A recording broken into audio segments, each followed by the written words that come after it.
The wind howled through the narrow streets of New Orleans, rattling the shutters of old townhouses. Emma Carter pulled her coat tighter around her, her breath misting in the cold night air. She had spent most of the evening at the university library, buried in research for her graduate thesis on folklore and urban legends. Now, as she made her way home, her phone buzzed in her pocket. A message from an unknown number flashed on the screen. "Emma, we need to talk. Meet me at Café LaRue at midnight. It's about your family." Emma frowned. Her family? The only relative she had left was her eccentric uncle, Richard Carter, an archaeologist who had disappeared years ago while searching for a lost artifact. The police had declared him dead, but Emma never believed it. Her fingers hesitated over the screen. Every instinct told her to ignore the message, but curiosity got the better of her. Who would know about her family? And why contact her now? An hour later, she arrived at Café LaRue, a dimly lit, old-fashioned cafe tucked between antique shops. A single customer sat in the corner, a man in his late 50s, dressed in a dark trench coat. His gray eyes locked onto hers as she approached. "You came," he said, his voice low. Emma slid into the chair opposite him. "Who are you?" The man exhaled. "My name is Daniel Graves. I was a close friend of your uncle." He reached into his coat and pulled out a small leather-bound notebook. "Richard left this for you. He knew one day you'd go looking for answers." Emma hesitated before taking it. The cover was worn, the pages yellowed with age. Flipping through, she saw strange symbols, sketches of ancient ruins, and notes written in her uncle's familiar handwriting. "What is this?" she asked, her heart pounding. Graves leaned forward. "It's a map. Your uncle wasn't just searching for an artifact. He found something powerful. And now, others are looking for it too." Emma swallowed hard. "Who?" Graves glanced toward the window, his expression tense. "People will do anything to keep the truth buried." A shadow moved outside. A chill ran down Emma's spine. "Time's up," Graves muttered. "If you want to know the truth, you need to leave. Now." Before Emma could react, the cafe door creaked open. Emma's pulse quickened as the cafe door swung open. A tall man in a black coat stepped inside, his face shadowed by the dim light. His eyes scanned the room, pausing briefly on her before shifting to Daniel Graves. Emma instinctively clutched the notebook tighter.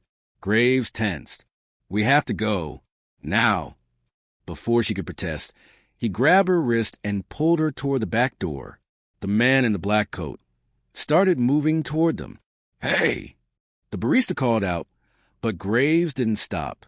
He pushed open the door, and they stumbled into the alley behind cafe. The air was cold, damp with the lingering scent of rain. "Who is that?" Emma demanded, trying to keep up as Graves led her down the alley. "No time," he said. "Just trust me." Emma hesitated. She had no reason to trust this man, but the urgency in his voice and the weight of the notebook in her hands told her that walking away wasn't an option. They turned a corner onto a deserted street, but the sound of footsteps echoed behind them. Emma glanced back. The man was following them, his pace steady and unhurried, like a predator closing in on its prey. Graves cursed under his breath and pulled Emma into a side street lined with abandoned buildings. He ducked into a doorway, pressing a hand against Emma's shoulder to keep her still. The sound of the approaching footsteps grew louder, then stopped. For a long moment there was silence. Then, bang! Something struck the metal dumpster nearby, sending a deafening clang through the alley. Emma bit back a gasp. Graves placed a finger to his lips. Then, slowly, the footsteps retreated. After a minute, Graves exhaled. "We don't have much time." Emma's hands trembled as she clutched the notebook. "Tell me what's going on."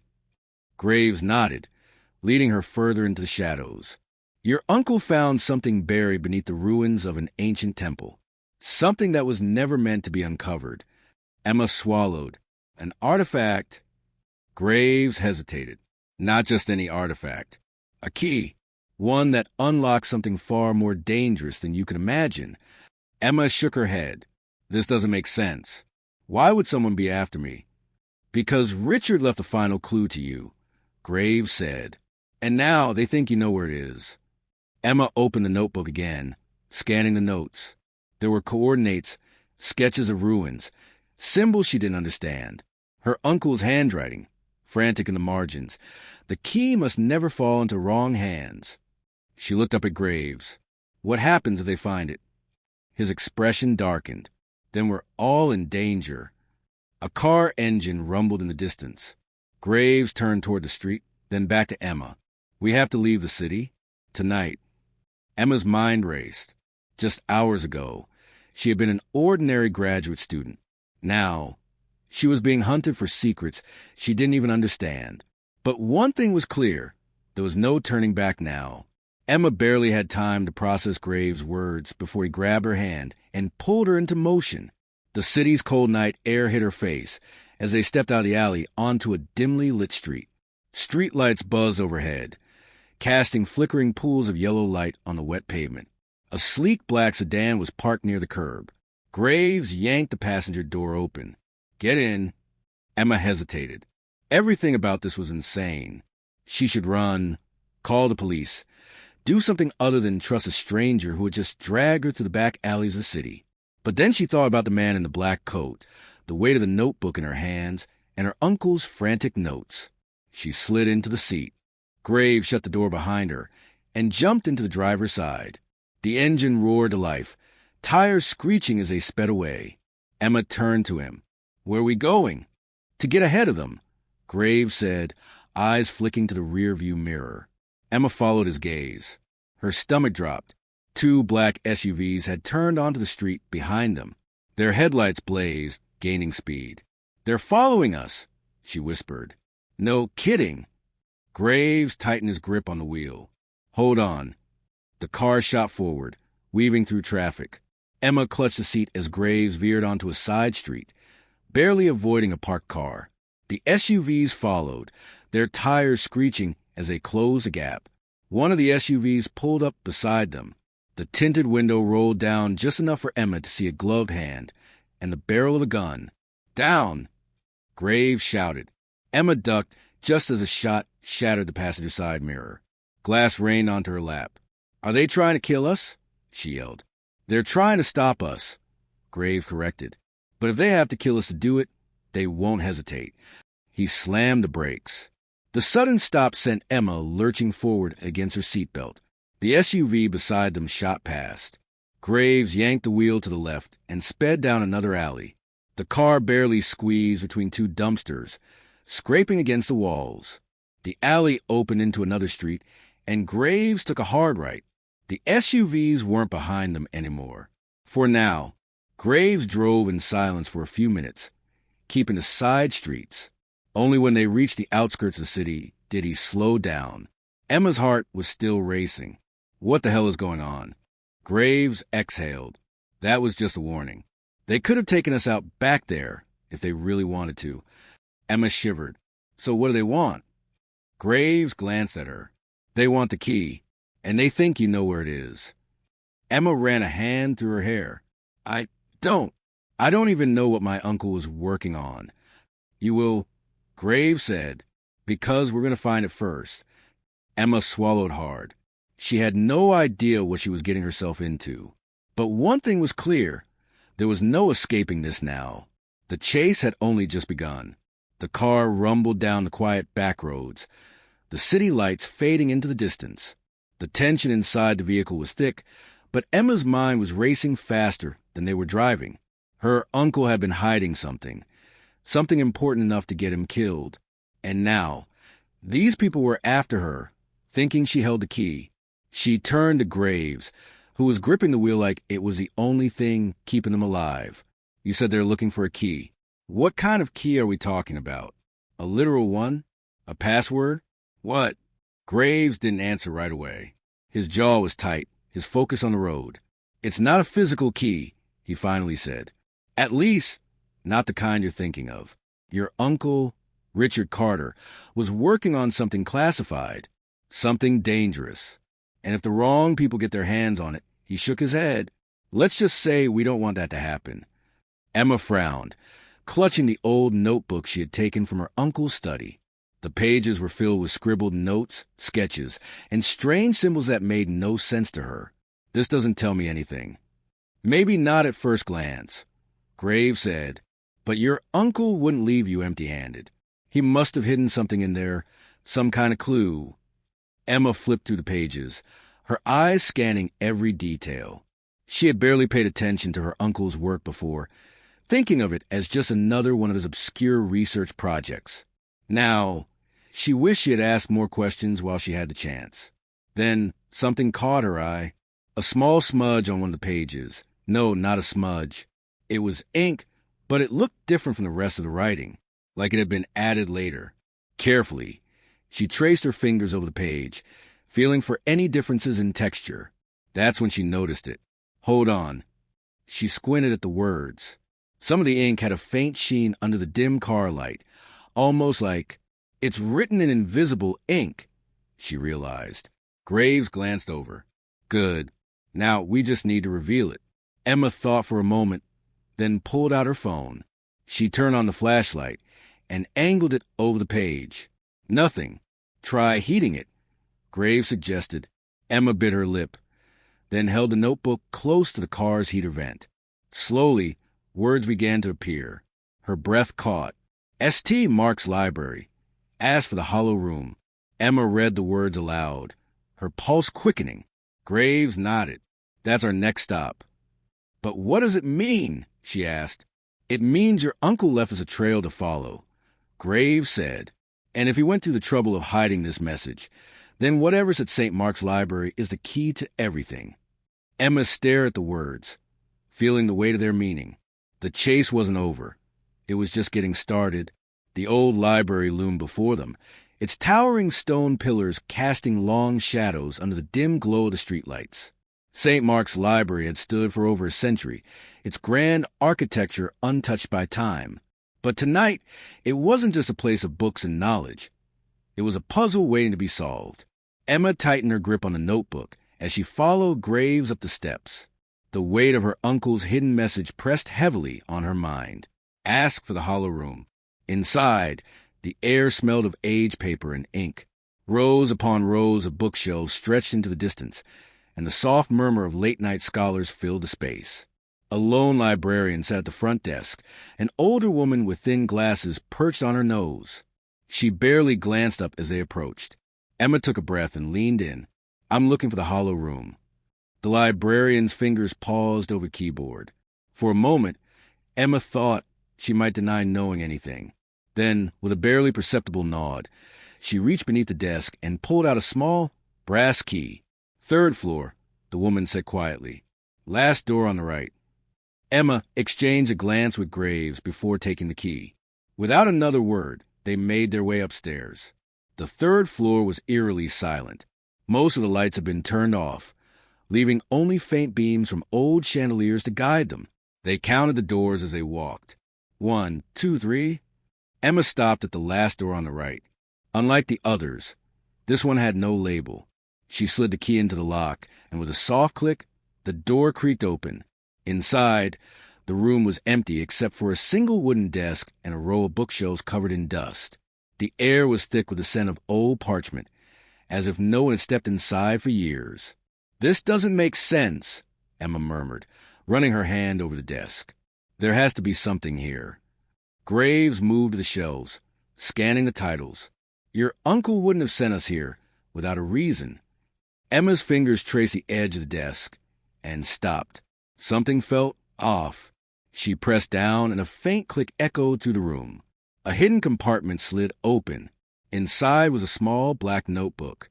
Emma grabbed it and flipped it open. Unlike the one she had taken from her uncle's study, this one was filled with clear, concise writing.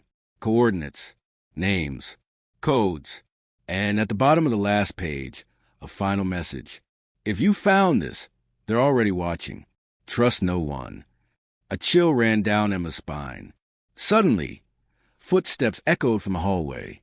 Graves was already moving. We have to go. Now.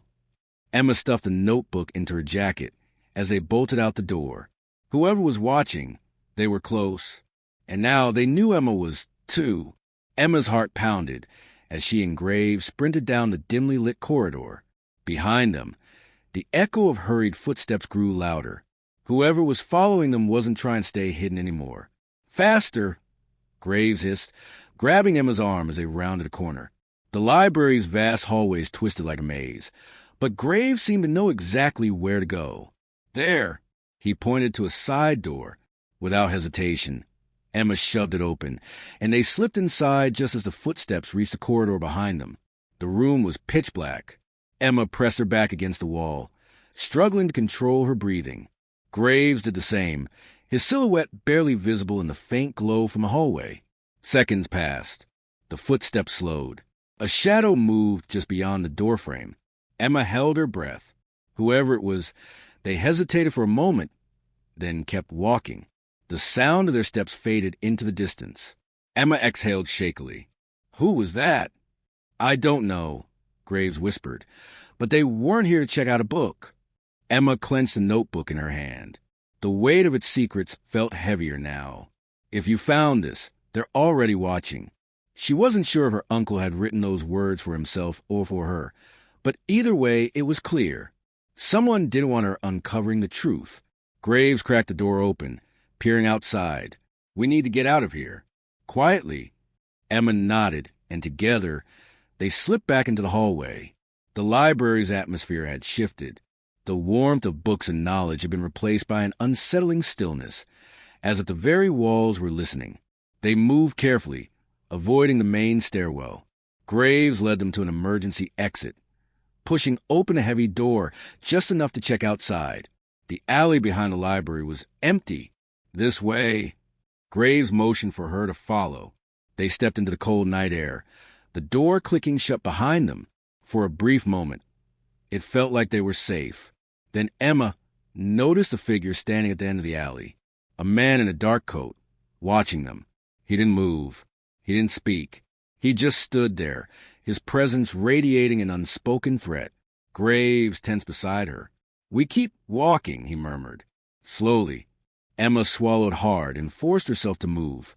They walked past a man, every step measured. She could feel his eyes on her, sharp and calculating. When they reached the street, Graves grabbed her hand and pulled her into the crowd. "We need to disappear," he said. "Now." Emma didn't argue. With a notebook tucked securely in her jacket and danger closing in, she knew one thing for sure. She was running out of time. The city lights blurred as Emma and Graves moved through the crowd, their footsteps quick but controlled. The presence of man in the dark coat still lingered in Emma's mind like a shadow that refused to fade. He hadn't followed them. Not obviously, at least, but she knew better than to assume they were safe. Graves led her down a side street, weaving through the alleyways until they reached an old parking garage. The air smelled of oil and damp concrete. "Here," he said, pointing to a rusted stairwell. "We can catch our breath."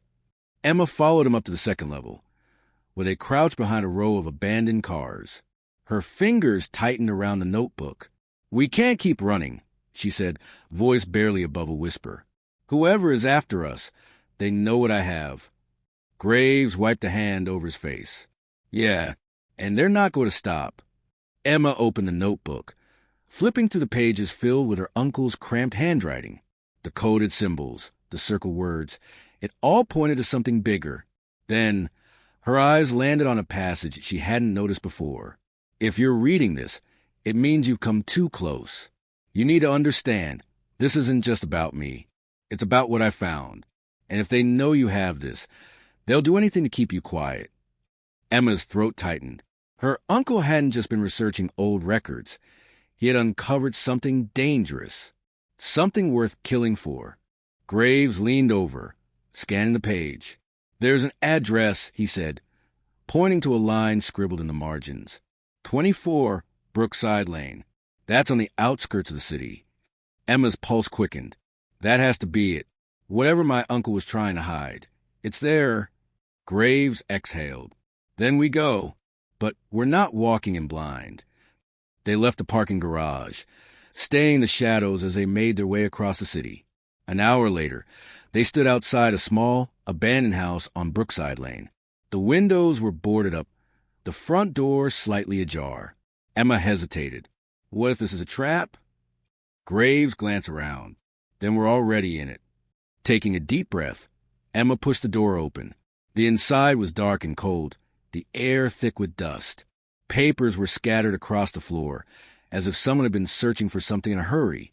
Emma stepped forward, scanning the room. Then she saw it. A metal filing cabinet half open, with a single envelope resting on top.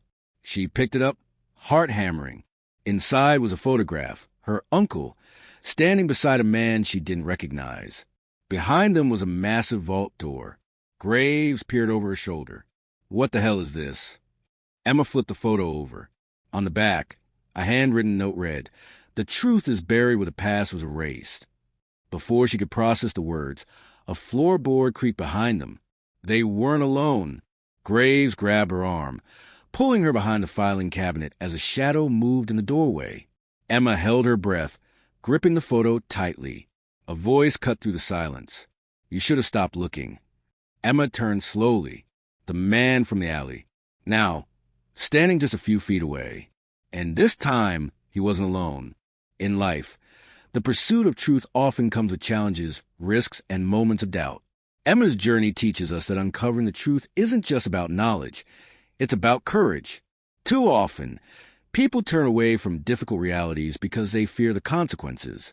But the truth, no matter how dangerous or uncomfortable, is what drives progress and justice. This lesson applies to everyday life. Whether it's standing up against injustice, questioning what we're told, or confronting personal fears, seeking the truth empowers us. It teaches us resilience, sharpens our judgment, and ensures that we don't live in ignorance. However, truth-seeking isn't just about discovery. It's about responsibility. Once we uncover something meaningful, we must decide what to do with it. Do we stay silent or do we act? Emma's story reminds us that while knowledge is powerful, what we do with that knowledge defines us. It's a call to be brave, to question, and to stand firm in the face of adversity. Because in the end, the truth will always matter.